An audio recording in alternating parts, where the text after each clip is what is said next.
Sometime in the early 2000s, someone at Ford wanted to build a hot rod again. Mercury had appeared at the 2002 Chicago Auto Show and pulled a nameplate out of the waste bin that had been there for over 32 years. They rolled out the Mercury Marauder. However, this time, it was a two-door convertible.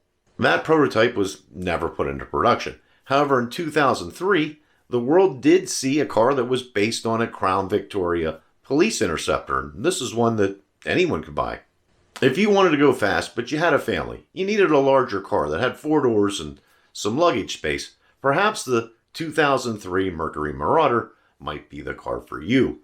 Mercury had hoped to sell 15,000 of these cars per year. They priced it at $29,900. Now, how did that work out for them? Well, in this video, we take a look at the 3rd generation Mercury Marauder.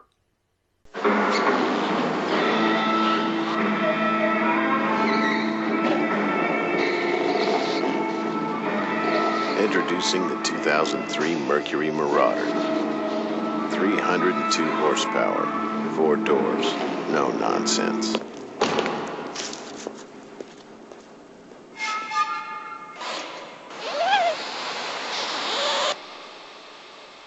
Mercury Marauder. Make room for it. Released in May of 2002 as a 2003 model, the Marauder was built on the body-on-frame Panther platform. Mercury pulled a Crown Victoria police interceptor, added a Grand Marquis front end, quite a few of Ford's Go Fast parts, and a few twists of their own to build the Marauder. The Marauder featured Grand Marquis front sheet metal, but it had the triangular taillights and body-colored trunk panel of the Crown Victoria. It was devoid of chrome, excluding the wheels and the Mercury wave badges on the grille and trunk. All other surfaces were painted black. Even the non-reflective surfaces of the headlamps and tail lamps had been blackened.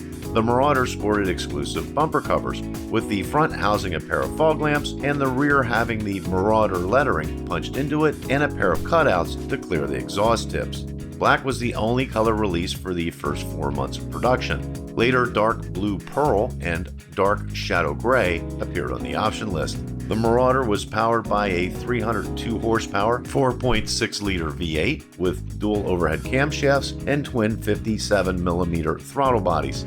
This engine was pulled from the 2003 Mustang Mach-1 and it put down 300 pound-feet of torque and was mated to a 4RW70 4-speed automatic transmission. Mercury installed an 8.8-inch rear axle and bolted in a 3.55 limited slip differential. The drive shaft was aluminum. Steering was by a variable rate assist rack and pinion unit. The front suspension was comprised of independent A-arms with higher rate coil springs, and the rear featured a solid rear axle, also with higher rate coil springs. Heavy-duty sway bars were mounted front and rear. Mercury increased the car's wheel track by a full 2 inches in order to make it more stable in the corners. Mercury added Marauder-specific 18 by 8-inch forged aluminum 5-spoke wheels that featured the Greek god Mercury's head in the center as a throwback to the 1960s Mercurys. They mounted BF Goodrich G-Force TA tires, P235/50 ZR18s in the front, and P245/55 ZR18s in the back. Braking was handled by larger 4-wheel anti-lock brakes with an electronic brake force distribution and panic assist. This applied the brakes full force when a panic stop was detected. The interior was only available in 2 shades of gray. It featured 8-way power leather bucket seats with the winged Greek god Mercury's head embossed into the seat backs and had a floor shifter and a console. The dash was finished in textured gunmetal gray plastic known as dot matrix. The Marauder's dash sported white face gauges, a 140 mph speedometer, a 7,000 RPM tach, and a gas gauge. A throwback that every hot rodder had to love were the autometer oil and volt gauges tucked neatly into the console. Other features included an AM/FM CD cassette stereo with redundant steering wheel controls, an overhead console, and Marauder-specific floor mats. The option list was a short one and was limited to only a moonroof, a trunk organizer, and a 6-disc CD changer. The automotive press was somewhere in the middle of the road when reviewing the Marauder. Most hit mid-15-second quarter-mile times. The top speed of the Marauder was chip limited to 117 miles per hour. Car and Driver magazine complimented the Merc's ride and handling, but stated they felt it needed more power.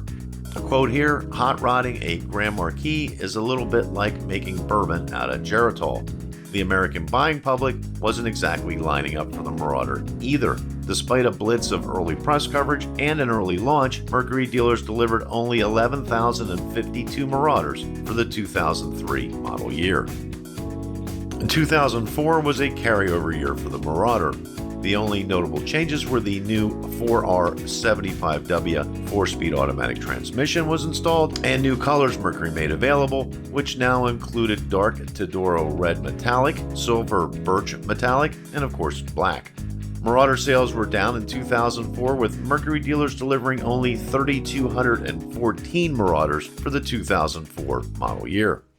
Mercury fell woefully short of its sales goals with this car, and I don't think it needed to be that way. I can point to one simple reason as to why it happened, and this goes back to lessons that should have been learned during the muscle car wars of the late 60s and early 70s. You see, if you wanted to have a successful muscle car in the late 60s and early 70s, you dropped your biggest, baddest engine into it. In 2003, Ford had rolled out the 390 horsepower supercharged 4.6-liter Terminator V8 into their Mustang Cobra.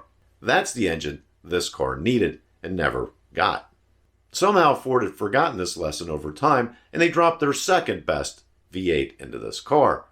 That ultimately held the Marauder back in speed and also held back the sales. At least that's my opinion. Let me know what you think down in the comments below. Now, if you enjoyed this video, please hit the like button. That helps other folks out there see it. Also, consider subscribing. I have a lot of content like this on the channel. This video over here deals with the Mercury Cyclone. Now, Ford did drop in their biggest, baddest engines, the 427, the 428 Cobra Jet, and you had the 429 Cobra Jet. That's it for today. Thank you for watching, and until next time, we'll see you.